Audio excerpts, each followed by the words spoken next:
The guys that appear in this podcast are delinquents. Please do not under any circumstances imitate anything that they do. Greetings, ladies, gentlemen, and others. Today, you find us three weary travelers on a never-ending dirt road that lines the border between greatness and absolute garbage. A pilgrimage that all great fans of anime should one day travel down, but today it is our turn. We will ask many questions and receive many answers.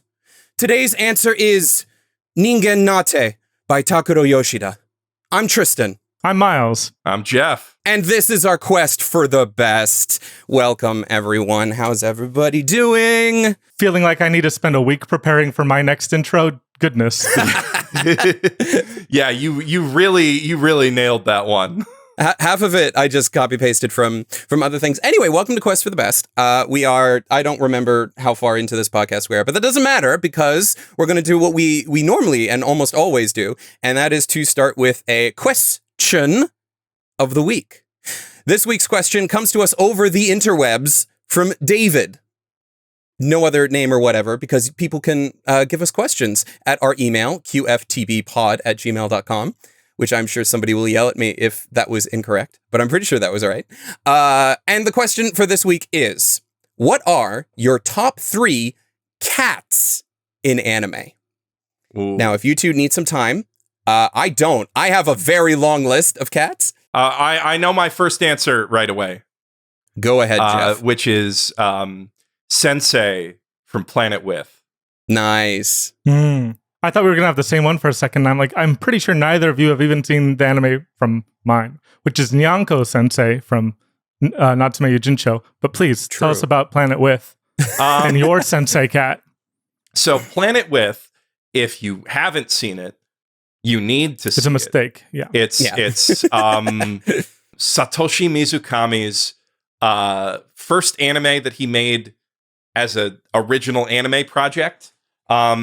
And so far, I guess Sengoku Yoko is pretty good. But for a while, it was the only even decent adaptation of his writing.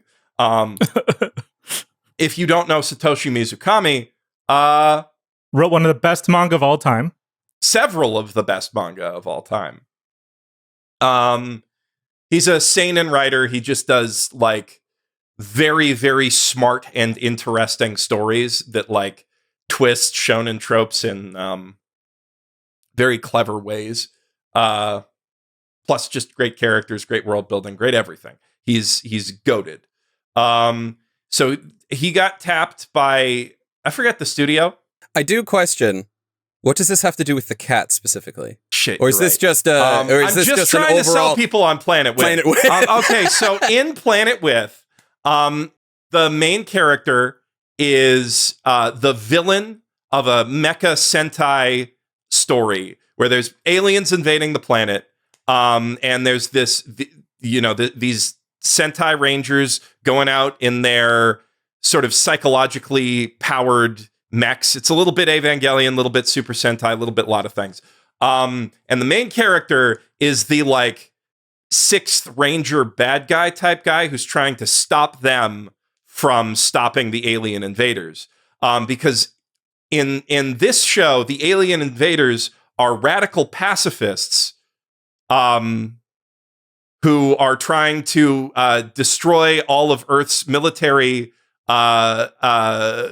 capabilities.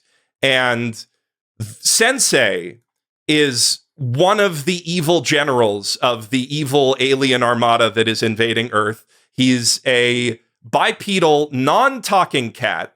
He just kind of stands there. He eats cabbages whole. He likes looking up the skirts of figurines. He's a horny weeb. Just a great character. And he's got a very deep philosophical outlook on pacifism. And it's just, you should watch get along Planet great with With. Relina Peacecraft. That's what I get. Miles, or did you want me to go? I've got my own sensei cat to talk about. Nyanko Sensei from Natsume Yujincho, Natsume's Book of Friends. One of the greats of all anime. He is extremely relevant in my life because maybe 10 years ago, I bought my wife a little Nyanko Sensei plush. And it's just a really cute little Nyanko Sensei, But the thing is, my wife has all these plushies, and the boys, we've got 2 little boys at home, and they both adopted certain ones of my wife's stash when they were very young. And our youngest is obsessed with Nyanko Sensei. He calls it his kitty, and he brings his kitty everywhere. Like, that cat is completely disgusting. And it kind of just, warms my heart every time I see it, because Nyanko Sensei in the show is this like very grumpy, extremely powerful spirit, yokai, what have you. And and he like is always, trying to find the laziest way out of every solution. He's trying to, guide Natsume on how to explore the world of yokai so that he can undo his grandma's evils against the spirits of Japan. But it's a really chill show, and Nyanko Sensei is part of why it's so chill, because if you wanted to take the same concept and turn it into an battle action series, you very much could. And there's moments where it feels like it could go that direction, but most of the time it's just, no, we're gonna like talk about our problems with the spirit one-on-one. We're gonna learn your name and put you in, like, give you back your name from the book. Really great series, and Nyanko Sensei being this grumpy, curmudgeonly cat, talking cat, is a big reason why. Nice. So mine is neither of those, thankfully. Mine is, so normally when you see cats in anime, they're like secondary characters or tertiary characters. They're not the main character, except when they are the cat who is returned, because my first one is the Baron from The Cat Returns. And I really shouldn't have to like fully explain why you need to go and watch a Ghibli movie, because it's a Ghibli movie. But The Cat Returns is, because it's not a Hayao Miyazaki film. It's one of the lesser known Ghibli films, but it's still nonetheless an absolute joy to watch. It's also technically a sequel, sort of Whisper of the Heart. You don't necessarily need to watch Whisper of the Heart to enjoy Cat Returns. I would almost say that you could just watch Cat Returns. You both have watched The Cat Returns, right? No. These are the only 2 Ghibli films I have not seen. No? Oh. I haven't seen Whisper, which is crazy. Yeah. Like, wait, you've seen Ocean Waves? Yeah. I've seen Ocean Waves, but not those 2. I haven't seen. You know what's crazy? Ocean Waves is coming to theaters in Japan, like right now for the first time ever, and I'm missing it. Shame you're not, because I'm back anymore. in Canada.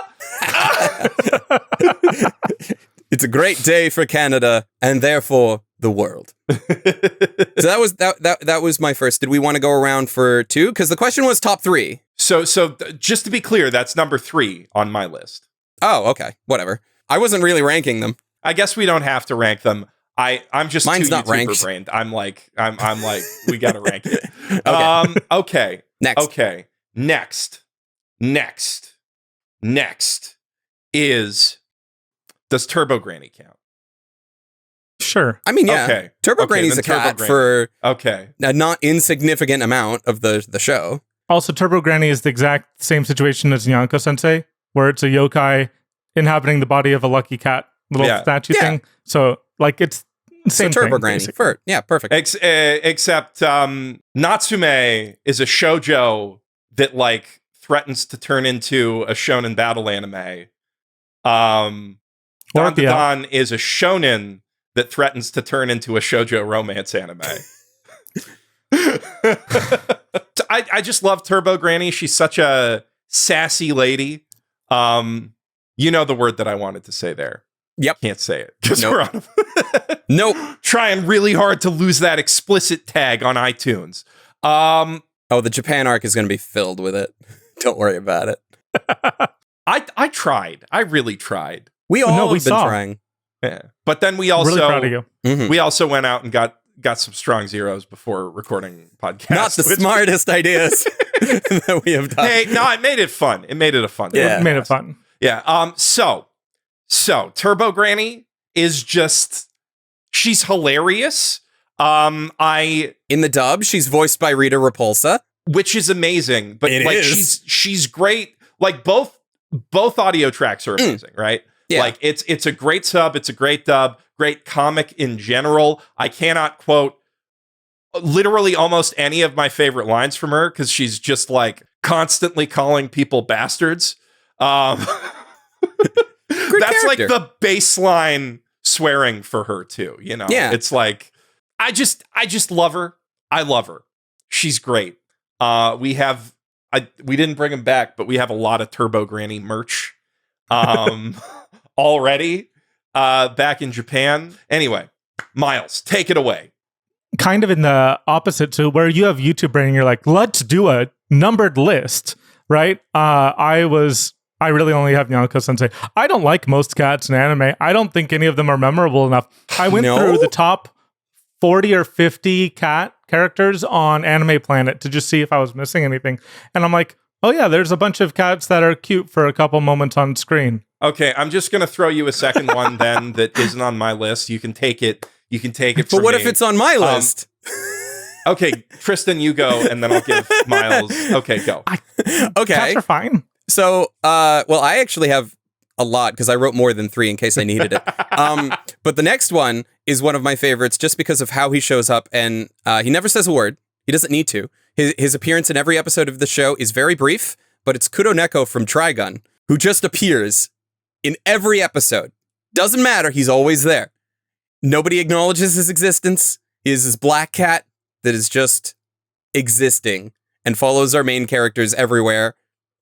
Inexplicably, because I don't even think he's from the manga. He's just there, and I love it. Yeah, no, he's just a great little gag. Yeah, it's a fantastic gag, because it's like it's like watching a Hollywood movie and trying to guess where the Wilhelm scream's going to be.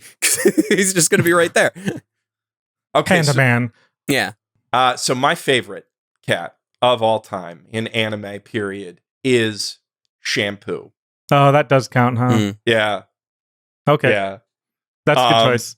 Yeah. I mean, if you've seen Ranma, you know. If you haven't seen Ranma, change that. Shampoo I think she might be the original yandere. If not, Kuno's sister would be the original yandere. Wait, no, there's one in a Yuri series, or like an ancient like shoujo series. When you're researching the ancient texts of Yuri to find the original, the yandere, you found a cat. But as far as like harems and like waifu yanderes go, Shampoo is like the original. The OG. I want you so bad, I'm gonna kill you and anybody who like tries to even come close to you. She's hilarious. She's very funny when she turns into a cat, which I feel is essential. Yeah, that's it. And it's not Princess Donut, the greatest literature character of all time. When they make the Dungeon Crawler Carl anime, then yes, Princess Donut will be at the top of my list. Yeah. I'm just saying this to annoy Tristan because he is all of our pushing has only driven him away from the greatest franchise in modern literature. Just listen to the audiobook, man. It'll change your life. When I have time, we have we made a list of the things I gotta watch and pay attention to for our next grouping together, and I still don't know if I'm gonna have the time to get through everything. So to then add an audiobook on top of that, I'm like, I don't know when. I will find out. I'll figure it out. So then, since you didn't have a second one, Miles, I'd assume then you don't have a third to bring up. Yeah. I do really like the cats in Sailor Moon. Okay. Luna and Artemis, yeah. Yeah, they're great. They're fun characters. The thing is, like, again, like the cat characters are never who I gravitate towards. True. And I'm just like, oh, that's a cat. Like, Okay. I think of like, what's it called? Not Barakamon. Yeah, Barakamon. There's a cat in like a couple episodes. Like, I just think of like random cats in random anime. I'm like, yeah, those are nice. Cool. But really, it's just Nyako Sensei for me. Yeah, the last cat that I would bring up, because he is actually a character, and this is more so from the dub. The dub of Ghost Stories has a cat named Kaya, who is also a piece of garbage. Why is like all of the cats that we like really like to bring up and talk about some evil spirit that gets tossed into the body of a cat? This is a really interesting trope that we've all gravitated towards. This is not an interesting trope. This is just, have you ever met a cat, Tristan? Yeah, have you ever met a cat? This is just there's a a reason why writers, when they look at a cat, they're like, you are a spawn of Satan. You have a demon inside of you, a literal metaphysical demon inside of you. And then they put that in their work because, you know, fiction reflects reality. And I mean, that's like, even Shampoo, you could argue, is an evil spirit in the body of a cat. Or actually, it might be more accurate to say that she's just, what if a cat was a person? Yeah. Well, in the nicest way possible. Flattering. But also in a psychotic way. Like, she would eat your face. I mean, she's still a cat. Yeah. Yeah. But okay, so Miles, you've left us some space where we can talk about other great cats. I would like to proffer up Keroberos from Cardcaptor Sakura. He's not a cat. He's a lion. I know lions are cats. Blah blah lions blah. Are cats. He's a lion. That's okay, then my number one is Lion Man from Digimon. Good choice. Leomon. Sorry. Leomon. Leomon is a good choice. That's pretty based, actually. Yeah, that's fine. If we're getting technical. There are other cats that we can give shout-outs to. Shout-outs to Shamisen from Haruhi. Shout-outs to Gigi from Kiki. Really important shout-out for current season. The cat from Mono. Oh, yeah, that's a good cat. What's the name of cat? What's the name of I would love a cat. Oh, shoot. What's the name of the cat from Nichijou? I'm blanking on him. It's got a great name. The one with the Sakamoto? Yes. Is it Sakamoto? Okay. Yeah, Sakamoto. Shout out to Sakamoto. Sakamoto's amazing. The cat that keeps biting Sakaki's hand. Oh, in Azumanga Daioh. The Iriomote. Also the Iriomote Wildcat. Yeah, the one that she actually befriends. Both of those cats are great cats. And also, shout out to Chio-chan's dad. Yeah, Chio... No, he's not a cat. He's just a guy.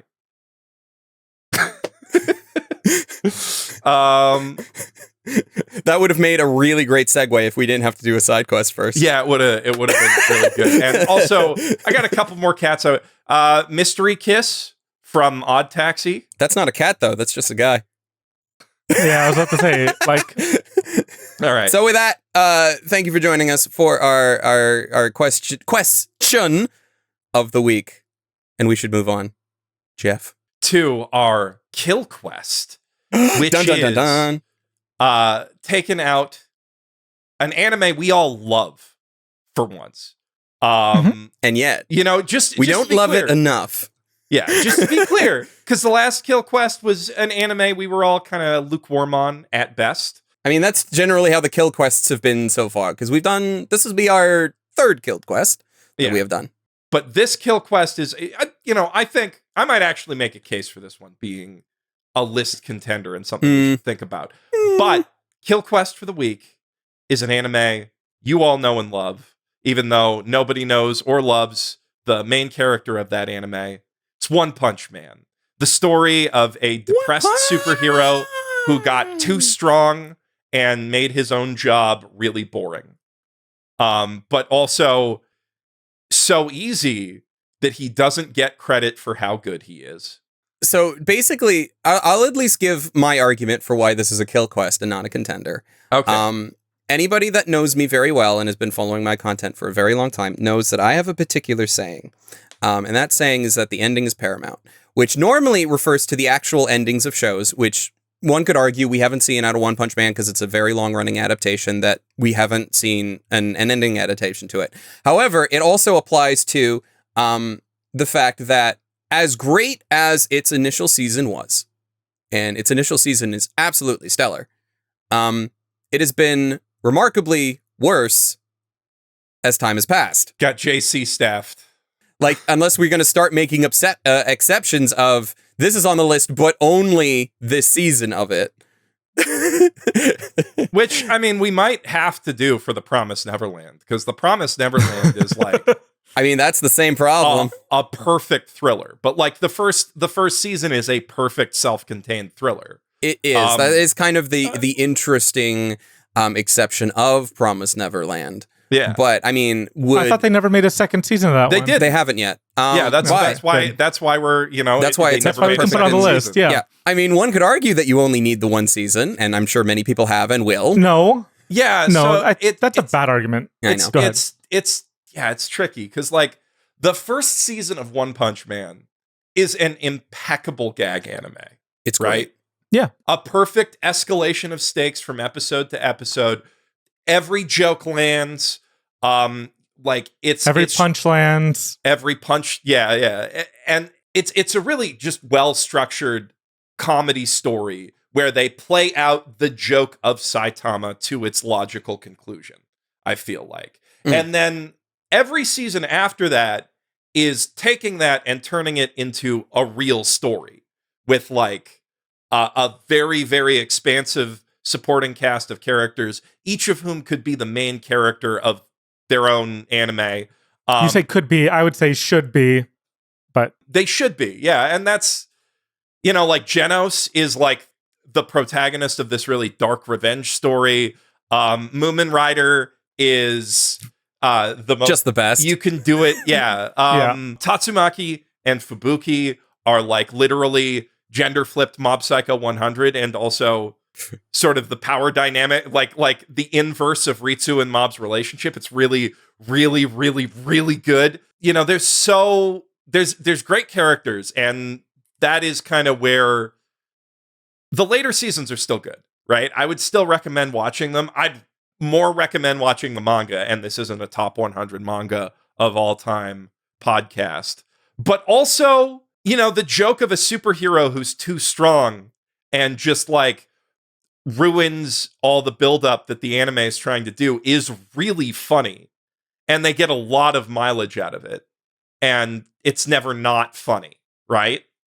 No, I had enough by the end of season 1. Yeah. Like, even I never, if season 2 was just as well put together as season 1 was, I still wouldn't care about it at all, because I have read the manga. What I'm saying is, sorry, the first season, what I'm saying is, in the first season, it's never not funny. And in the OVAs of the first season, it's never not funny. And like the way that the Yutaka Nakamura and his team's animation sells the insane amount of violence that Saitama is capable of inflicting with one punch really sells the joke, right? Like it's a very good joke sold perfectly that doesn't outstay its welcome and is like exactly good enough to work for 13 season. Episodes. Yeah. And then, you know, later seasons are about like this story, and you should read the manga. But I think as a self-contained gag manga or gag anime, there is a very strong case to be made for including One Punch Man on the list. But I mean, considering that our main topic soon for today will be about a gag manga adaptation that may or may not go on the list based on their descriptions. It's a much better gag manga, which is kind of my point. Like, so like One Punch Man is based off a manga, which is based off a web novel by the Mob Psycho guy, but they got Yusuke Murata to do the manga version, webcomic. Yeah, sorry, webcomic.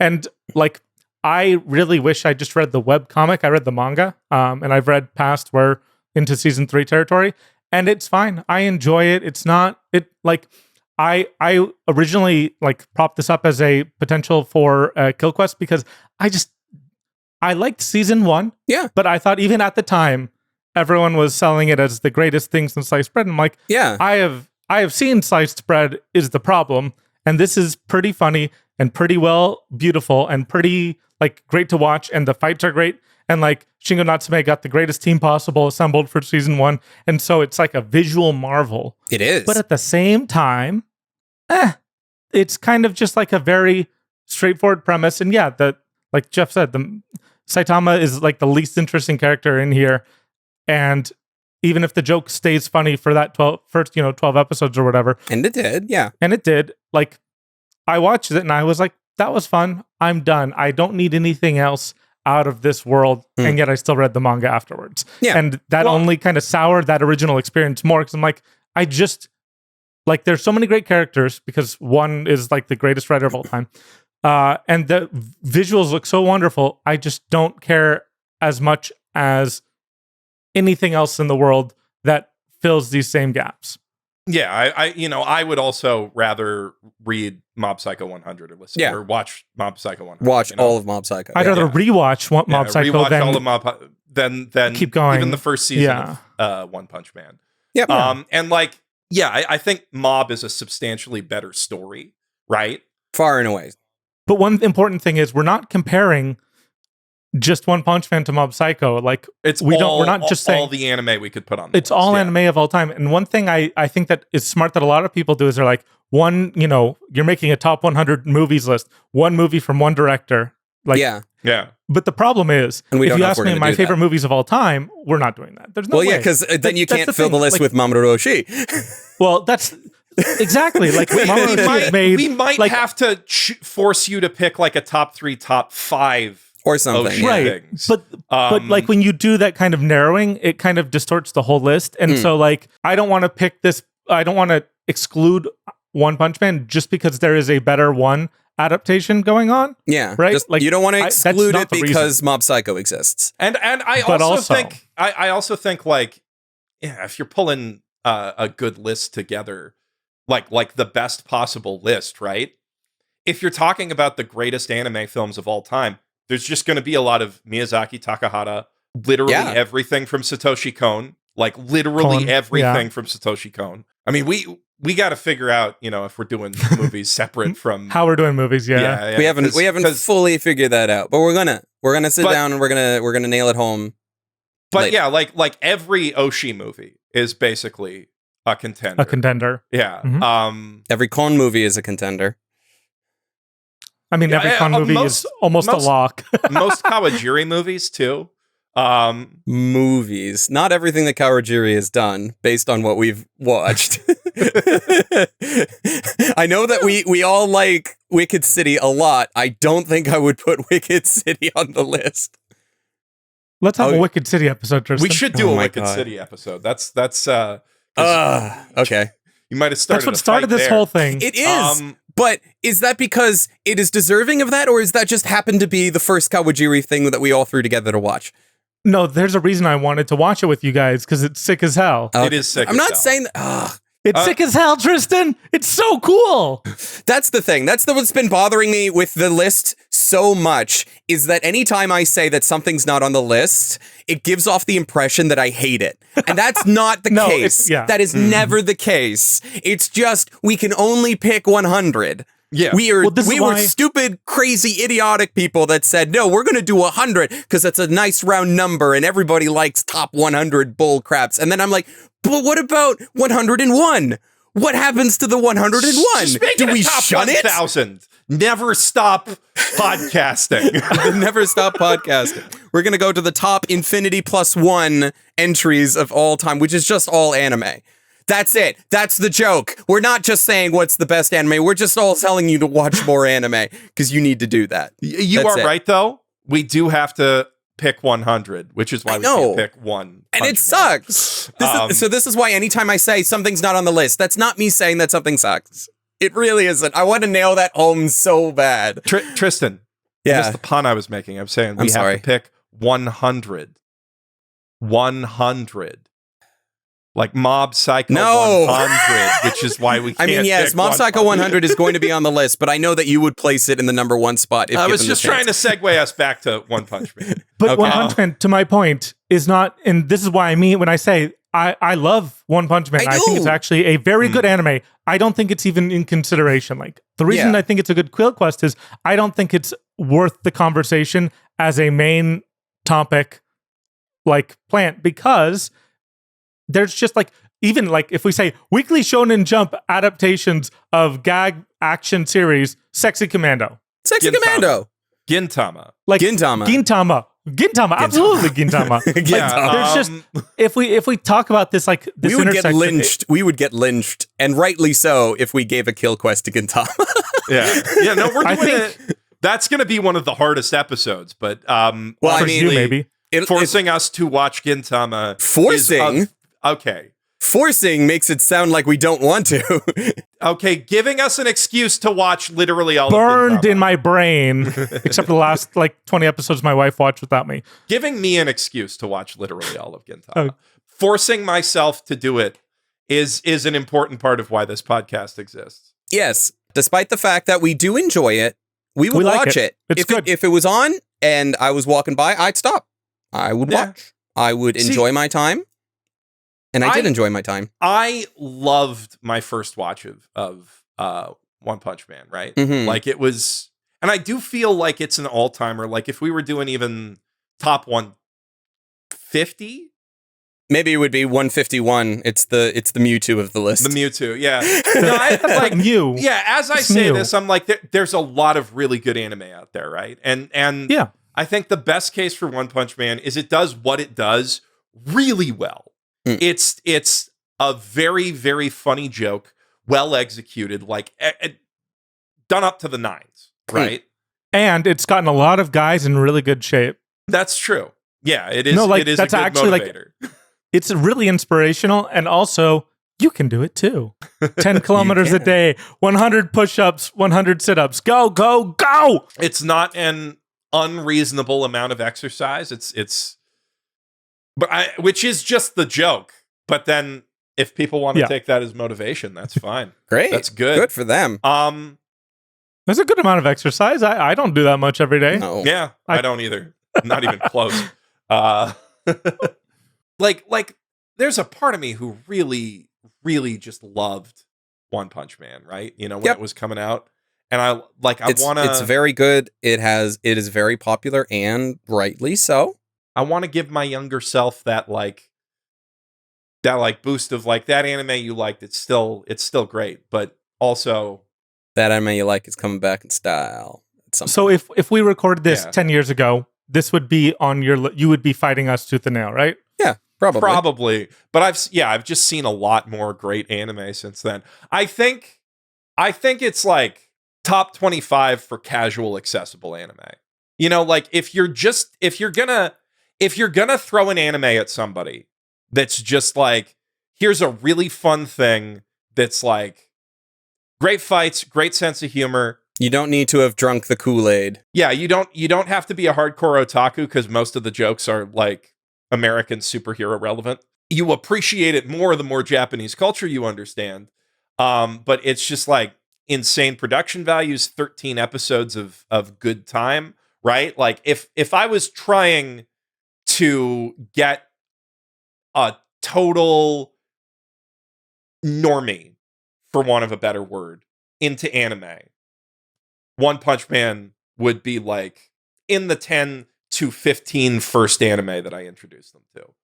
10 to 15, yeah. I wouldn't put in the first like dozen, but just outside of that, yeah, it's a pretty accessible, pretty good, pretty demonstrable of how crazy anime can get visually. Yeah. Like again, the most stacked cast of animators in modern history worked on this show, and it shows. Like, it really does show. I mean, not the most stacked anymore is the thing, right? Okay. Like, for the 2010s. And it was kind of, I mean, the thing was, it was like one of the defining trendsetters for the new Sakuga Flex era of shonen anime, right? Yeah. You know, if you talk about how Mappa is as a studio, it kind of all flows out of that One Punch Man juju. Absolutely. We would not have Jujutsu Kaisen without One Punch Man. Juju. Yeah. Straight into... I was in the middle of taking a drink and I wanted to make that joke. I was giving one of you the chance. I set taking the One Punch Man juju right knocked into it down. Jujutsu Kaisen. You know, Hiroaka is important for different reasons, but I think it pushed Hiroaka's production values up higher. Absolutely. Like, you know, you can feel the entire anime industry responding to One Punch Man in the wake of One Punch Man. But is it one of the 100 greatest? And like, you know, I say it's in the 10 to 15 that I would recommend. Like, if somebody's a Marvel fan, it's top 5 starter anime, right? If somebody likes Marvel. I mean, well, who actually likes Marvel and just doesn't just enjoy the movies or whatever? Like, who's going out of their way to watch Marvel? Like, I like Marvel. Read Marvel comics. You're talking to the guy that spent like 4 hours talking our ears off, Miles, about Marvel Snap, which is a little. There's a lot of strategy chat there. He was going through his logic for why certain meta decks were bad. Yeah. There's more than just the Marvel, but I'm saying like the core group of people who like Marvel is like Marvel for Marvel's sake is a lot smaller than like, it's kind of like, well, it's a lot bigger than DC. Well, yeah. No, people like Superman and Batman. People like Batman. Yeah, but like, I don't even buy people like I don't think normal people like Superman. They'll willing to watch a Superman movie. Lots of normal people like Superman. Just unfortunately, a lot of not normal people like Zack Snyder's Superman, which kind of colors the issue a little bit. But I only like Superman when he's written by the guy who wrote The Godfather. I like Superman when he's a doofy goober with superpowers who's just like, just a really, really nice guy who's saving people because he's a really nice guy. I don't know. I'm really excited for James Gunn's thing. But yeah, if people like superheroes, I think One Punch Man is easy top 5 introductory anime. Tristan, yes. So I'm very much this is not even a consideration. Just if we just had a little bit more space on the list, where are you in that? I'm far more leaning towards you, Miles, than I am with Geoff, because it's there are a lot of interesting things about it, but it's just one of those. Here's what I will say, and maybe this will help for future kill quests and maybe giving people a little bit of hope. I am open to, when we get down the list, to hand a phoenix down to one of our kill quests if we feel it, once we have the list a lot more solidified than it is currently. Because at the moment, we're still in the initial episodes of the podcast. We haven't fully nailed down even what we're going to do. Getting down to it, once we're at closer to 100 episodes, figuring out what we are keeping and axing from the list is going to be a lot harder to discuss. And once we get to that point, then we can start having the discussion of, okay, well, One Punch Man or this for the 95 to 100 spots on the list or what have you. That'll be a lot easier to do. I am open to handing a phoenix down to something from our kill quests, not just this one, but anything else that we end up doing one on as well. I am open to that possibility. And I do think, at least out of the 3 kill quests that we've done so far, I would say that this is the most likely one to get a phoenix down to go on the list. But as we are sitting here right now, no. Yeah. If our list was the most important 100 anime of all time, or the 100 anime you must see before you die, maybe in that list, but that's not our list. It's a better contender. But we're just doing 3 random dudes' favorites because they wanted to. Because we want an excuse to rewatch/watch and discuss them. Yes. Precisely. Because we can't help ourselves. Exactly. Yep. Speaking of wanting to give an excuse to watching things and then discussing them, Miles, what are we talking about today? Today's main story, our main quest, is Cromartie High School. The year is 2003. Production IG is making Standalone Complex. But they're also making a great anime called Cromartie High School. Kamiyama is your normal average dude, and he goes to a school full of delinquents. Why? Read the manga. What does he do there? You should also probably read the manga, as the anime will tell you. This is a gag series. It is SpongeBob-length episodes. We are talking about 11-minute episodes for Cromartie High School, and this anime was very famous in North America in the mid-20s or the mid-aughts with weirdos who bought anime at the mall for 20 episodes for $20 for 3 episodes. This anime is very aughts core, and the dub is from ADV, is one of the most famous ones of that era. Absolutely featuring a bunch fantastic. of people who are no longer part of the industry for the most part. Some of them still are, but yeah, you're right. This is of an era, and this also makes putting this is a Miles recommendation. Cromartie High School being a consideration for the best anime of all time ages all of us very specifically, because I've never met someone younger than any of us who has ever even heard of this show, let alone bothered to watch it, let alone recommended it to others. So hello, everyone who is younger than their mid-30s. Welcome to Cromartie High School, the show about a guy who goes to a school full of delinquents, and instead of fighting, they hug it all out with Freddie Mercury and a gorilla. That's a pretty good summary. Pretty much, because every episode there's no story to this, because it is all gags, even up to the end. There's no spoilers for Cromartie High School. You can't spoil unless you're spoiling specific jokes, because the last episode, which I rewatched this morning before our podcast recording, the last episode of Cromartie High School is like every other episode of Cromartie High School, and then it ends, and then Kamiyama just comes in and be like, "Yeah, this is our final episode. Bye." That was it. It's just ends. Because they just, they got through a bunch of the gags they wanted to do. And that was it. And then they stopped adapting it. And that's perfect. It was just... the thing is, Cromartie High School, more than maybe It didn't air on Adult Swim, did it? No. It should have, right? Yeah. It fits right in with like Space Ghost Coast to Coast, Venture and the one Brothers, with the talking meatball. Aqua Teen Hunger Force. I mean, especially Aqua Teen Hunger Force, but like a little bit of Venture Bros too. I feel like it's a little bit self-aware to the point that it could fit with that. But like I more would recommend Aqua this to Teen, people that like Venture Bros. Yeah, but more if you like Aqua Teen, if you like Harvey Birdman, Space Ghost, any of those like classic Cartoon Network adult comedies, Adult Swim stuff, yeah. It fits right in there because like the joke is like these are extremely tough, extremely violent guys who never do any violence and just like deal with everyday awkwardness of like they'll be in a meeting talking about going to attack another school, kidnap a guy, beat the crap out of him, tie him up in a warehouse and just go to town on him, right? And the focus of the scene is on the boss of these delinquents who's sitting there going like, my subordinates' comedic timing is really awful. They do not appreciate the art of manzai at all. For a second, I thought you were talking about. I thought you were talking about a completely different scene where instead the boss of the delinquents is just like, "Oh no, I don't want to get in a car. I get car sick if I get in a car. I'm gonna." The Cromartie guys never kidnap anybody. They never go it's to. It's true. Attack No, you're right. I just mixed that up in my head. Because they're the toughest. They don't have to, right? They have the three embodiments of masculinity there.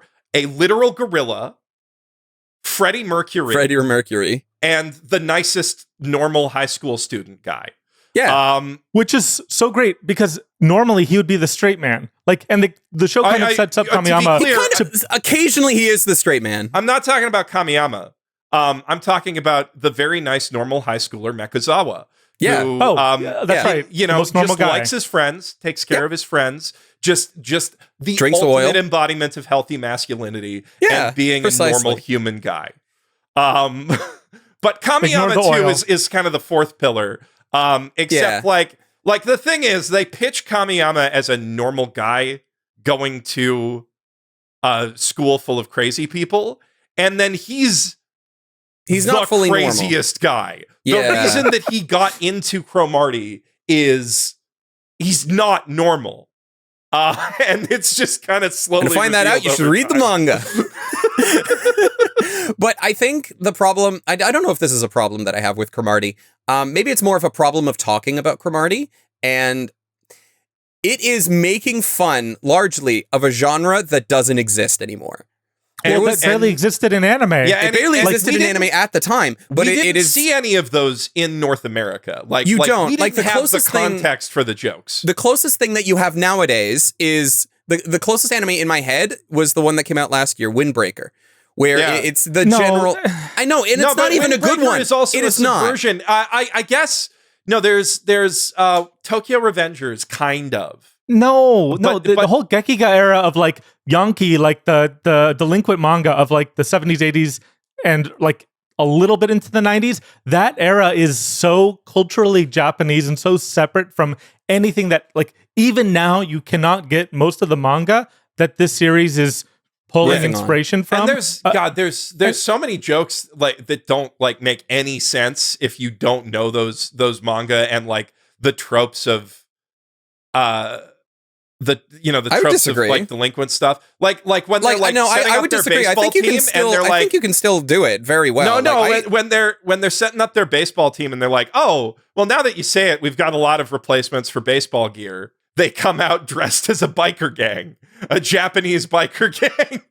Like you're not gonna understand that they're literally dressing up as Hell's Angels. That like the joke is. A guy is trying to figure out his Halloween costume, and he goes as a ghost and accidentally becomes a KKK member. Right? There's a lot of jokes like that, but more of the jokes are just like very violent guys dealing with super normal issues.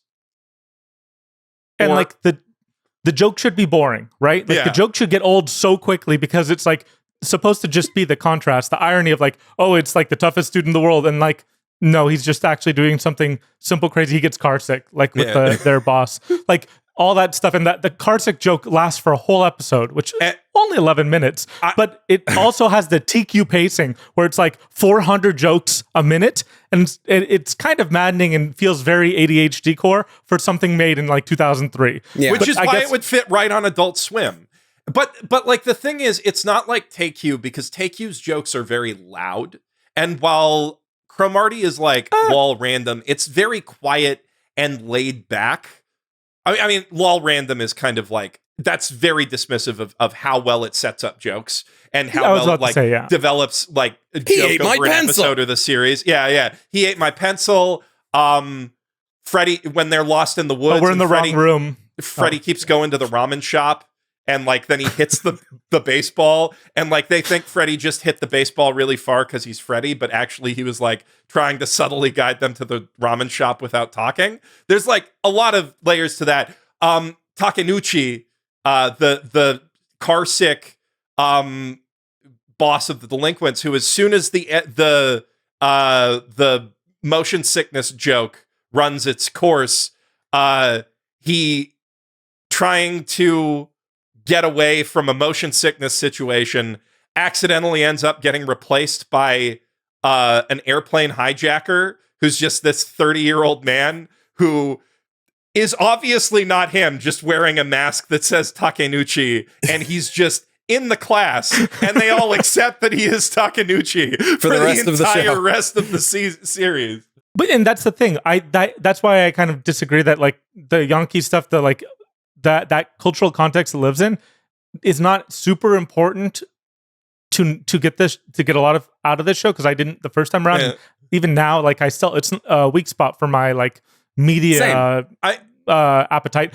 But the absurdist comedy, like that absurdist like level, just works so well that you kind of even fill in the gaps in your head pretty well, I think. And it's hitting on a very universal part of Japanese culture, like the real part of Japanese culture that Cromartie High School is about is the overwhelming need to save face in all situations. You have to look badass. You always have to look badass. But like fundamentally, that is the same. Like Cromartie High School kind of makes the argument that is the same thing as trying to look mature and responsible for your boss and coworkers. And a lot of the situations the guys get into are sort of very mundane. They lie about something, and then it would be too embarrassing to correct the mistake. So they just double down. Keep going and doubling down.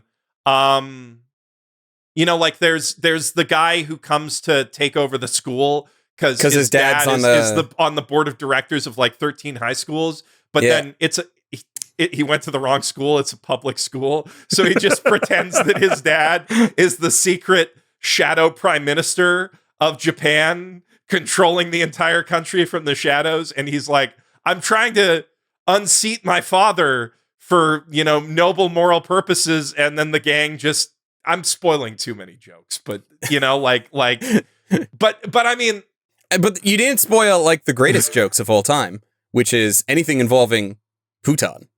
Anything involving Puton. Yeah. God. Why do people like these jokes? I don't understand it. So, Tristan, your perfectly representative voice speaks to something I love about the show, which is the dub. So, a lot of comedy anime. I have a very bad habit of trying to imitate dub voice actors. The sub voice actors, yeah. I've never watched this in sub. No, what I'm saying is the dub tries to imitate the sub, is what you're saying. That's not what I was saying. I try to imitate the dub voice actors when I'm making jokes. The sub has Norio Wakamoto, which is great. Yeah. Like the sub is fantastic. It is. I watched it for the first time actually for this call because I watched it dubbed so many times, and like the sub is something you can only appreciate after when you've watched a lot of anime and you like really get the like mannerisms that each character is making fun of. But the dub is perfect for an English audience. Yeah. So we've done a lot of my company does research on stuff like this, and we see that people do say that like they prefer to watch comedies dubbed. And the important reason for this is, and I think that a lot of people in the listening right now are going to think, oh, gross. No, absolutely not, because they want it to be as close to the original as possible. And I get that very much. But also, timing of jokes is better when you can't just read, like when you're reading things as it's happening on the screen. And when there's so much going on or there's overlapping voices or what have you, like I think comedies really do benefit from a good dub. And this is not only a good dub, it's kind of a great dub. Like the timing, the casualness of the voice acting really works. And it's, the same crew who put together the Ghost Stories dub at ADV. Which came first? I thought Cromartie came before Ghost Stories, but I could be wrong. I think so, yeah. Because if that is the order of things, this is the proto Ghost Stories. Yeah, and this is the Ghost Stories guys working with actually good material that they respect.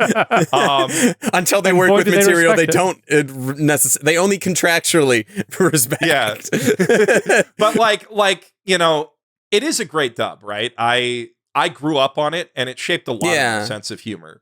But to your point, Miles, no, I do agree, because I am of the camp that like comedy anime needs to be in dub for an English-speaking audience. And I do feel like it needs to be adapted properly, because if you got like all that text on screen that says Keikaku means plan or what have you, the joke's not funny. If you have to explain the joke, it's not funny. So I get it when dubs have to either massage or better explain the cultural context of something that we wouldn't get naturally. Yeah, I like that a lot. When they're like, oh, we could use a wooden sword instead of a bat. That's like kind of an awkward joke, but you don't want to explain what a boken is in the middle of your bouquet going off. Which is another line that none of the casual audience is going to understand. But Geoff, that's kind of your point earlier, I think, is really really true, because yes, once you have watched a lot of anime and you can listen to the audio, even if you don't know Japanese, but you recognize enough words and you can kind of follow the conversations a little better, then yes, you can watch comedy anime in Japanese with subtitles as an English speaker, non-polyglot, right? And it's a lot better of an experience. And so right now, I did watch about, like, when I was rewatching the show for the pod, about 50-50 dub and sub. I did still enjoy the dub more, and I think nostalgia has a lot to do with that. And also the voice acting is extremely good in both versions. Absolutely. But it's a nostalgic thing. And so when we're talking about the best anime of all time, the nostalgic part does come up. And I was looking at our lists. This is the highest rated straight comedy for most of us. All three of us have it on our list. Yeah. Have it on our lists. Yeah. I think Kaguya is higher for me. That's not a straight comedy. Yeah. That's not a straight comedy. You're right. If we're talking pure comedy, for me, the like sort of holy trinity is Cromartie, Nichijou, Azumanga. I guess, like, if we were a younger generation, I might swap one of them for Psyche K. If it wasn't for the fact that I already made the argument in this very episode about how further seasons kind of taint my perceptions of shows, I would probably, from like an enjoyment perspective, put in the very first season of Sergeant Frog, because I absolutely love the very first season of Sergeant Frog. But Sergeant Frog also has a lot, and the quality goes up and down as you go. There's just a lot of Sergeant Frog. It's in the multiple hundreds of episodes. And I'd personally put Yakitate Japan above this, but also it's hard to call that a straight comedy. Japan straight comedy, or is it? No, it's a battle really. Manga. Yeah. That's going to be a good episode. Yeah. Like, the thing about Cromartie is, like, when I say I could see it, it feels of a piece with Adult Swim. If it had been on Adult Swim, I could see it being one of their biggest shows ever. Because the comedy just works on that, like, surreal, laid back, not taking a serious situation as seriously as we should, and focusing on the wrong things energy that permeates just a lot of Adult Swim shows. I think, the Aqua Teen Hunger Force audience would have eaten it up. Which is hilarious, because I've never liked Aqua Teen Hunger Force. Every other Adult Swim show that we have brought up, I've enjoyed. Like, I absolutely love Venture Brothers, but I've never got into Aqua Teen. I never did. It was I never got into it. Well, I thought it was fine. Yeah, like Space Ghost is probably the Space closest Ghost. Yeah, for its sense of humor, because it's like, you know, the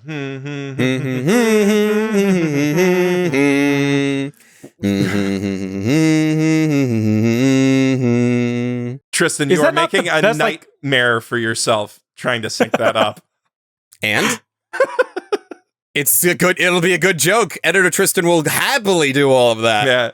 But sorry. Like, that joke, God, yeah, that joke. Is that not the best 11 minutes of television? Could have been a Space Ghost episode, right? It could have been. Just everybody in the studio humming the same song, trying to figure out what the song is. Yeah, asking a very important question. You can see that as a Space Ghost episode. Mechazawa feels like he could be a Space Ghost character, too. He might as well be. Do, you know, I would. But yeah, no, like, to my point, I think if this dub had aired on TV, it would have been huge. And maybe even saved ADV. No. No. Let's be serious right now. No. No. We saw. I read the court documents. They were beyond saving. Saving ADV would have been like, hey, we plugged up one hole. We have saved the ship while it's still sinking and all these other holes are coming through. That's what this would have been. See, I haven't read the court documents, and now I thought they just went out of business because they weren't selling enough stuff. Long and short of it, they made a lot of really bad investments and business decisions, and they licensed a lot of really bad anime for way more than you could ever sell home video releases for. And then the financial crisis happened, which their popularity of their big shows was enough to make it so that they were fine, even though they were making a lot of bad decisions. And also, they were trying, like, there was a lot of, like, dick measuring going on between them and the other publishers at the time. The anime bubble popping was a million factors, but one of the biggest was just you can't sell anime in America for 2 to 3 episodes per DVD. Yeah. Right? Yeah. And Funimation was there to pick up all the pieces when Pioneer and Geneon and ADV all fell apart. And ADV did, transform into Sentai Filmworks. Like, that's all the same people. They're still around, right? technically. Yeah, it's the same. It's basically the same company. They have all the same licenses. Many of the niche. same. At the time, they were living on the excesses of the Pokemon era, of the Pokemon-inspired boom, and then the Dragon Ball and Sailor Moon world that had been created. ADV didn't have those titles, but they benefited from those being great onboarding into shows like Cromartie. And that's a very similar trajectory for what I did, because it really, if I think about it, it was only like 4 or 5 years between when I watched, was in my deepest Dragon Ball era at like 10 years old to when I was thinking Cromartie was the funniest thing in the world. And I have to admit, if I showed this to my dad when I was a teenager, and he did not find it funny, but he did laugh. And I think that is representative of its humor, where you can't help yourself sometimes, even if you think something's really dumb and you're like, this isn't for me, Miles. You won't be able to help yourself necessarily. And so, it's hard to evaluate this. Is this one of the best anime of all time? When I'm certainly seeing it with very, very rose-tinted glasses. I can barely see through these glasses. They're so rosy. It's kind of Putan for us, right? It is Putan. Where it's just Putan. It is literally that. God, so we like it. We like it because of the animal suits. Then that's why we like it, because of the animal suits, right? And then the most popular part this of morning, the series is just them hanging out talking about how boring their lives are. Welcome to the part of Putan where we take off the animal thing to answer. What do we have to talk about this week? This morning, it was 5:30 a.m., drinking coffee all by myself, and I'm giggling and almost snorting out my coffee. The show is still funny, and it is still good. Even for episodes I don't remember, I'm I swear I've never seen this episode before, which I know for a fact is not the case. Yeah. But at the same time, it's wow. You forgot those jokes until now. Yeah. I forgot these jokes until now, and this is so good. It is. Of course, I'm never going to forget things like the humming episode, or even Mecha Cycle. Anything Nekazawa done. Yeah. Anything Nekazawa related is just imprinted in my brain with a hot iron. But there were some things that Freddie Mercury on his horse is, that iconic image will always be there. Whether in the opening, God, yeah, the thank God opening's the episodes great. are only 11 minutes. So you can binge the show. But one very I love important thing about this opening that the viewers at home need to understand: it was storyboarded by Hiroyuki Imaishi. I didn't know that. Yeah, for the people, you're going to have to explain a bit more than that for people that don't have an encyclopedic knowledge of. Hiroyuki Imaishi is the director of Tengen Toppa Gurren Lagann. There you go. Panty and Stocking with Garter Belt. And I mean, this is kind of a good segue into what I think is really important about Cromartie as a production and a comedy anime in general, which is like the ethos of Trigger. Low budget Trigger, zero budget Trigger, pocket cushion budget Trigger, Inferno Cop Trigger, Luco Trigger was born in Cromartie High School. Thank you, Projection IG. No, but like I really think that Imaishi working on this was kind of it. If he didn't influence it, it had a huge influence on him, right? Because there's like all these jokes where like, Hayashida, there's the running gag that when he's talking, his ear will just like slide along the side of his head. I mean, there's so many like the background gags. One of the reasons that this is a difficult show to watch subbed, even when you do understand the Japanese cultural context, and you're too busy looking at the subtitles. If you look at the subtitles, you're going to miss a great background joke. Because, like, Freddy will just wander through on his horse. Or, like, they'll just throw up PNGs of different characters in the background on their side. Like, it's cut together like a YouTube poop. Almost. I was about to say, no. Absolutely. Well, I mean, like, not just YouTube poop. Like, here's another thing that I did want to bring up before we forget about it, because I want to do that on occasion.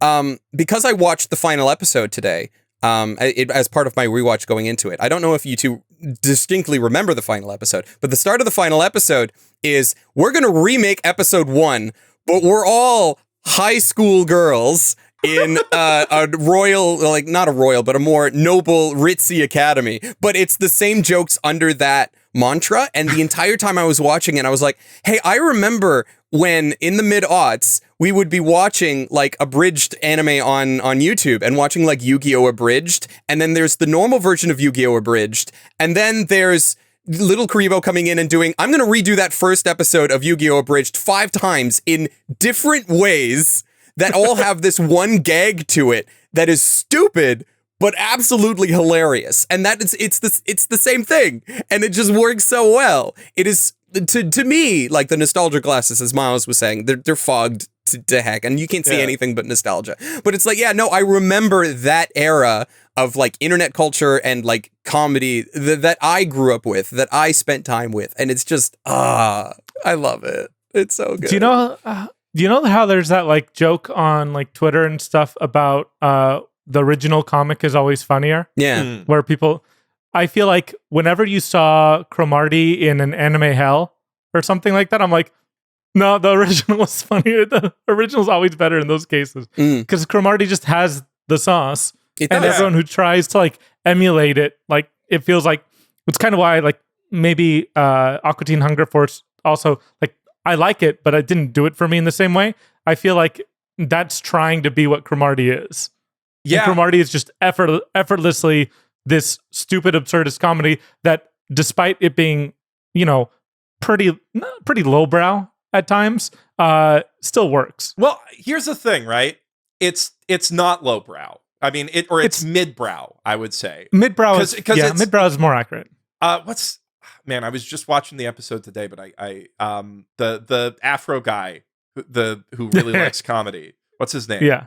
The boss of Yamaguchi. Destrade High School. Yamaguchi. Like, he's so analytical about the comedy. And he's got that bit where he like he beats his subordinate up for making a tasteless sex joke out of and then nowhere. Everybody assumes that he hates comedy because he keeps beating people up when they make jokes. For jokes, because they just make bad jokes, right? Yeah, and he doesn't like that.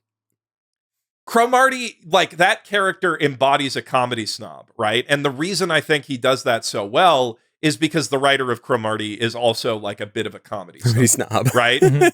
It's like South Park talking about Family Guy, right? And I like Family Guy and I like South Park, yeah. But like Cromartie is coming at it from the perspective of a joke artisan, somebody who really, really appreciates the craft, really like loves the technical details, and understands absurdism on a fundamental level, right? Like what's funny about Puton, it's a guy in a costume talking about his taxes, right? But like none of that is actually funny. I just love the out of context. It's a guy in an outfit talking about his taxes. A guy in an animal costume talking about doing his taxes. Talking about that awkward moment where you run into somebody who says they know you and you don't know if you know them. And it's which also brings up a very important question I need to pose to you guys. Okay. Are you Puton fellas or Garoton enjoyers? Puton. I agree Puton's better. So the point you make about it being middlebrow, you're right that it's not lowbrow, and you're right that it's a joke connoisseur. This is like Conan is for other comedians, where he's funniest, or like Norm Macdonald is to other comedians, where he is funniest to other comedians. I feel like Cromartie is funniest to people who really care about experience, comedy, consume, or enjoy a lot of comedy. Yeah. Because there's no cheap jokes. There's a lot of easy jokes and like dumb jokes, but there's no cheap jokes. And all the quote unquote easy jokes are taken to their logical extreme. And the moment it stops being funny, we never get that, beating the dead horse moment. The moment that Takenouchi's motion sickness stops being funny, he's replaced by a plane hijacker. The literal moment. Yep. And like the whistling episode is maybe the best 11 minutes of animated the humming content episode, you mean? Yeah, sorry. Yeah, no, it feels of a piece with the episode of Space Ghost Coast to Coast, where he gets distracted in the middle of an interview and tries to follow a fire ant that bit him all the way back to its lair to beat it up and kill its entire family. And it's but just the entire episode is him crawling on the ground, humming to himself, actually. Love a good hum. But yeah, like a lot of the episodes of Cromartie feel like they're trying to get away with something, production-wise. Like the episode where they're talking about how normal their lives are and how boring their high school is and how everybody has a boring high school and Freddie keeps doing ridiculous stuff on his horse. And like the shot of them walking to school and talking is like they walk to one edge of the screen and then they just tween their walk cycle backwards and they tween it forwards. Sorry. I'm laughing just thinking about it, right? Yeah. It feels like every episode is very experimental with what can we get away with in a team. Here's the thing. I don't think it's experimental because I feel like an experimental means that it misses because it's an experiment and it doesn't all work. I don't feel like it is. So like even when it comes to like, if you're talking about like low budget productions that just nail the use of their low budget, like I would compare this to like something really not great like Hidamari's Sketch, which has an absolutely terrible budget, does what it can for its genre, but is also like not, it doesn't nail it in the same way. So what I kind of mean is like I watch Hidamari's Sketch and anytime I watch an episode, I feel the budget. And I can totally tell they're doing this to save money. In Cromartie, it feels like they might be doing this to save money, but who cares? Because it makes it better. Well, the other thing is normally I get really annoyed at this particular brand of fourth wall breaking. I think it's really lazy. And they do comment on the production value of the show within the show at times. First episode, it's like Cromartie High School finally has an anime. I'm so proud of us, mother. Wait a second, an anime? Nothing's moved for the last minute. Drops the pencil. Okay, there we go. And it's a reused animation cut from episode 1. And and it's moments like that where it should be annoying, but the execution is just, and the That timing good. is so perfect. Yeah. And the acting is so on point that like I'm fully in. I mean, they don't call attention to it, which is what I really appreciate. They'll just send do the it. PNG spinning across the screen And who because cares? it's funny. But like there's no commentary on it. It's just kind of like, this is how these characters are interacting with. We're not going to animate a dog. We're literally just going to take a photo of a dog. Hayashida's ear just does that. It partly works because the manga already had that kind of ethos of just like running with what we got, right? Like Mechazawa is the simplest character design ever. You know, Mechazawa is absolutely something. You just need to draw a normal guy. Just a plain normal guy. Yeah, just a super normal guy, right? That's all you need to do. Then there's Maeda and Maeda's mom, literally just reusing the character design with different hair. There's a lot of copy-paste faces, right? It's a very efficient sort of like, and it's built around, you know, very detailed close-ups of guys very subtly. Very detailed close-ups. Yeah, but, like, and you know, going back to the humming episode, the fact that, like, the entire thing, most of the animation is just, I don't know if you can even, like, see what I'm doing on camera. I don't know. Like, that's how most of the episodes are. I mean, that's kind of what happens every once in a while as you're animating things. So, looking at, again, our very rough draft lists we put together like a year ago when we first started talking about doing this. That we keep referencing on the podcast, but we will never release publicly yet. No, you can make them yourself at home. You can figure it out. Like, in those rough draft lists, Tristan has this in the 60s, I have it in the 70s, Geoff has it in the 80s.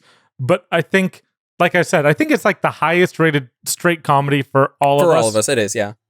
And I feel very strongly about it being on the 100 best anime of all time, even though I have a very poor way of arguing it, which is it's my favorite comedy.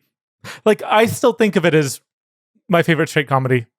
Yeah, I would say, yeah. No, I agree with that. I think it's like the funniest anime that I watched when I was younger, and it's still one of the funniest anime I've seen. One of. Yeah, I mean, I will say Gintama is funnier. There is another from that time period. I do remember enjoying Fumofu, Full Metal Panic Fumofu, a lot more than Cromartie at the time. But also the problem with Fumofu is that despite the fact that you can watch it without any context of Full Metal Panic, it's kind of hard not to then also want to recommend Full Metal Panic, and I wouldn't. So it's a difficult thing. You wouldn't recommend all of FMP just to watch Fumofu? I mean, you can, but like when we're talking about when we're talking about the context of like this the list, 100 greatest anime of all time. There was once a time that I used to point to Full Metal Panic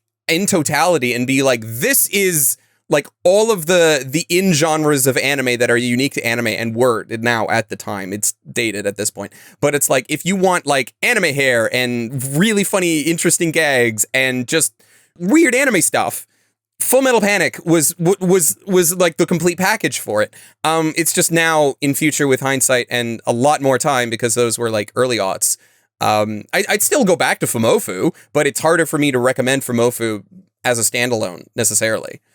I'm looking at my list right now just because it's open, and FMP is very close to Cromartie on my list. It tracks. It tracks. I love it. Yeah. Yeah. And like the thing is, it's in all of our 60s to 80s, right? And I think that's probably the range that we'll place it when we do the final list. But like it's hard in there, right? It's on the list. You know, like even if we're moving other stuff around, I don't think it will. I think it's going to end up closer to being 100, but I would be shocked if it doesn't make the list. Yeah. No, I agree. It's if we're talking, it's not in any way the most impressive anime adaptation, but it's perfect. You know, it's like perfect for what it is. I'm trying to get the Hari plus Goo episodes going sooner or later. And like, that's very much, again, same era, same manic energy. I think it's a less good show overall. And I think part of the problem is it's 22-minute episodes, whereas like, I think Cromartie's saved by being enjoyed in 11-minute chunks, though, even though, again, for the episode, when rewatching, I kind of marathoned a little bit. Yes, you do. I think it's still better in that format. Yeah, no, it's SpongeBob level. It's better as like an episodic thing that you watch between other things. Yeah. It's not a super bingeable anime. But it's easy to recommend because of like how quick you can get through parts of it. So like I wanted to before this recommend that we did an episode on Great Teacher Onizuka, but that's like 50 some odd episodes, and that's a little bit more of a commitment for us to prep for and to talk for. We're going to do an episode on GTO. It's going to happen, but like that's kind of the thing. It's not as digestible as Cromartie is. GTO is such an interesting complement to this Cromartie. Yep. Because they're both like that sort of Bancho era delinquent, like commentary on that sort of genre. We've gotten more commentary on that genre than we've gotten that genre in North America. At this point, yeah. I mean, it took 15 years for Rainbow to even get a official release here? Yeah. I still haven't watched it for that reason. Like, I think I own the Blu-ray, but yeah, fair enough. It just takes a while to get to things when they come out so far removed from when they actually air. Mm-hmm. GTO's good, though. GTO's really good. We're going to get there. We're going to get there. But yeah, as pure comedies go, I think you're right, Miles, that it's hard to think of a better one. And maybe that's just because it's so core to all of our senses of humor, right? You know, this is a foundational anime for all of us. It's a foundational anime for anybody who was a hardcore anime fan in the DVD buy-in era. Yeah. Yeah. I do wonder how younger audiences will take it up, because like I said, I haven't met folks, but also I don't just go to younger otaku and say, hey, have you seen Cromartie High School? Like, I don't, I'm sure I have drunkenly subjected freshmen to this at some point. How do you do, fellow kids? Do you watch Cromartie High School? But like, even like when I was subjecting freshmen to anime, I was still in college or a year or two removed at most, right? Yeah. So like, I just haven't been in situations with people, 10 years my junior, where I'm like, hey, let's sit down with the Bluesky and Cromartie and like have a good time. If I were in those situations more, then I could say like, I maybe would have a better sense of, does this deserve to be on the 100 best 100 anime of all time list? But also, I don't care if it deserves it, because this is, like we keep saying, this is our quest for our best. Yeah. No, the best. We can just say our opinion is the best. That's fine. Yeah, we just have the best opinions. That's obviously that works. Yep. I think that's it. I think that's all we have to say. We have the best opinions. And this is our quest. Watch Cromartie High School. Goodbye. Bye. Bye. Next time on Quest for the Best, Chihaya Furu with guest Sung Won.